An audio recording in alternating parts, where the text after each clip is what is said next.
मॅकडोनल्ड्सच्या पदार्थामधून चीज गायब झाल्यानंतर अन्न व औषध प्रशासनाने मोठी कारवाई केली आणि अखेर मॅकडोनल्ड्सच्या पदार्थांची नावं जी आहे ती बदली करावी लागली आहेत। आपल्यासोबत अन्न व औषध प्रशासन विभागाचे आयुक्त अभिमन्यू काळे आहेत। सर, खरं तर ही सगळ्यात मोठी कारवाई आहे। काय नेमकी कारवाई केलेली आहे, काय याचे परिणाम होतील? मॅकडोनल्डच्या अहमदनगर येथील जे आउटलेट होतं त्याच्यामध्ये ज्यावेळी तपासणी केली त्यावेळी त्यांच्या जे पदार्थ आहेत त्यामध्ये चीज अशा प्रकारचा किंवा चीजी अशा प्रकारचा उल्लेख होता, जो कायद्यानं असा अभिप्रेत आहे की जर 100% चीज असेल तरच तुम्ही चीज म्हणू शकता। परंतु चीज ॲनालॉग किंवा चीज सदृश्य पदार्थ वापरले असतील की जे पदार्थ तसं वापरणं कायद्याने परवानगी पण आहे, परंतु तसं असेल तर तुम्ही ग्राहकांना स्पष्ट सांगावं लागतं हे चीज आहे का चीज सदृश्य पदार्थ आहे।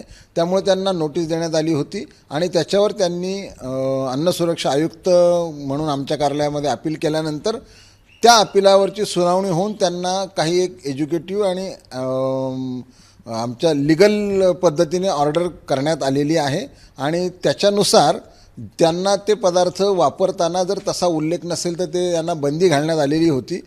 आता त्यांच्याकडून सुधारणा करण्यात आलेली आहे आणि ज्याप्रमाणे सुधारणा झालेली आहे त्यानुसार मग त्यांचं बऱ्याच ठिकाणी राज्यातील अनेक ठिकाणी तशा प्रकारच्या सुधारणा त्यांनी केल्या आहेत असं लक्षात आलेलं आहे। पण काय नेमकं सुधारणा केल्या? त्यांनी काही नावं बदलली आहेत का, काही पदार्थांमध्ये वेगळेपण केले? हां, जसं उदाहरणार्थ आपण पाहूयात की चीज नगेट्स म्हणून एक पदार्थ असतो, त्याला चीज नगेट्स म्हणणं कधी अलाउड आहे की जर 100% चीज असेल तर, परंतु जर त्याच्यात चीज ॲनालॉग म्हणजे चीज सदृश्य पदार्थ असेल तर त्यांनी त्याचं चीज नाव वापरता येत नाही किंवा चीज बर्गर असतील तर त्याचं पण नाव तसं वापरता येत नाही।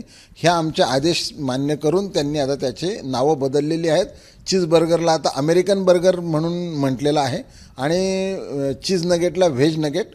परंतु हे करत असताना त्यांना त्या पदार्थामध्ये नक्की कुठले घटक पदार्थ आहेत आणि त्याचं प्रमाण किती आहे, त्याच्यात कॅलरी किती आहेत याची सविस्तर माहिती देणं अपेक्षित आहे आणि त्यानुसार होतं आहे की नाही याच्यासाठी आम्ही पडताळणी मोहीम हाती घेणार आहोत। साहजिकच आहे, अमेरिकन बर्गर्सनी जरी म्हटलं तर त्यामधला जो कंटेंट आहे तो सुद्धा तपासला जाणार आपल्याकडनं? निश्चितपणे तपासला जाईल। आम्ही कायद्याप्रमाणे जे त्यांना अलाउड घटक असतील तर ते निश्चित वापरले जातील, फक्त त्याचं ग्राहकांना कळायला हवं की त्यांनी नक्की कुठले घटक त्याच्यामध्ये वापरले आहेत त्याची योग्य प्रसिद्धी करायला हवी। पण खरं तर मॅकडोनल्ड्स गेल्या अनेक वर्षापासूनचा ब्रँड आहे महाराष्ट्रामध्ये, भारतामध्ये। आत्ता कारवाई म्हणजे आत्तापर्यंत सगळं हे असं सुरू होतं? आपण तोपर्यंत या अँगलने तपासलेलं नव्हतं, त्यामुळं आत्ता तपासल्यानंतर लक्षात आलेलं आहे आणि त्याप्रमाणे आपण सुधारणा केलेल्या आहे। आता ही कारवाई केल्यानंतर बदल फक्त अहमदनगरला झालेत की ऑल ओव्हर सगळ्या महाराष्ट्रामध्ये झालेत? आम्ही कारवाई केल्यानंतर माहिती घेतलेली आहे, महाराष्ट्रातल्या अनेक ठिकाणी बदल झालेले आहेत, काही ठिकाणी झालेले नाहीत।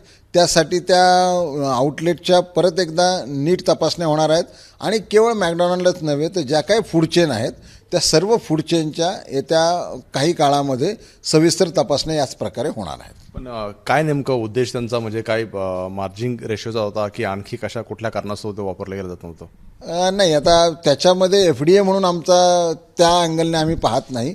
ग्राहकांना तुम्ही जे खायला देत आहात त्याची माहिती स्पष्टपणे देणे आणि त्याच्यामध्ये जे घटक आहेत, न्यूट्रिएंट्स आहेत, त्यांची सविस्तर माहिती देणं या दृष्टीने FDAचं लक्ष असतं आणि त्या दृष्टीने आम्ही पाहत असतो। ही कारवाई आणखी पुढे चालू राहणार आहे का, हा एक मुद्दा? आणि मॅकडोनल्ड्ससारखे आणखी ब्रँड आहेत तर त्यांच्यावरती सुद्धा तुमची करडी नजर आहे का? ही कारवाई निश्चितपणे चालू राहील, कारण हे सातत्याने आम्हाला पाहावं लागेल ग्राहकांना योग्य प्रकारे अन्न दिलं जातं की नाही, त्यांची कुठं फसवणूक तर होत नाही आहे ना, ही निश्चित पाहिलं जाईल। आणि नुसतं एकच ब्रँड नव्हे, आम्ही सर्वच ब्रँड पाहत आहोत आणि सर्वच ब्रँडवरती योग्य त्या प्रकारे तपासणी केली जाईल। पाहतो आपण ग्राहकांना योग्य ते मिळते की नाही, आणि फक्त मॅकडोनल्ड्स नाही तर इतर ब्रँडसुद्धा यांच्यावरती सुद्धा आमची नजर आहे आणि योग्य ते ग्राहकांना मिळते की नाही याच्यावरती सुद्धा नजर असल्याचं अभिमन्यू काळे यांनी म्हटलं पाहायला मिळतंय। कॅमेरामॅन इरफान शेख सराजुने ABP माझा, मुंबई। ABP माझा, उघडा डोळे बघा नीट।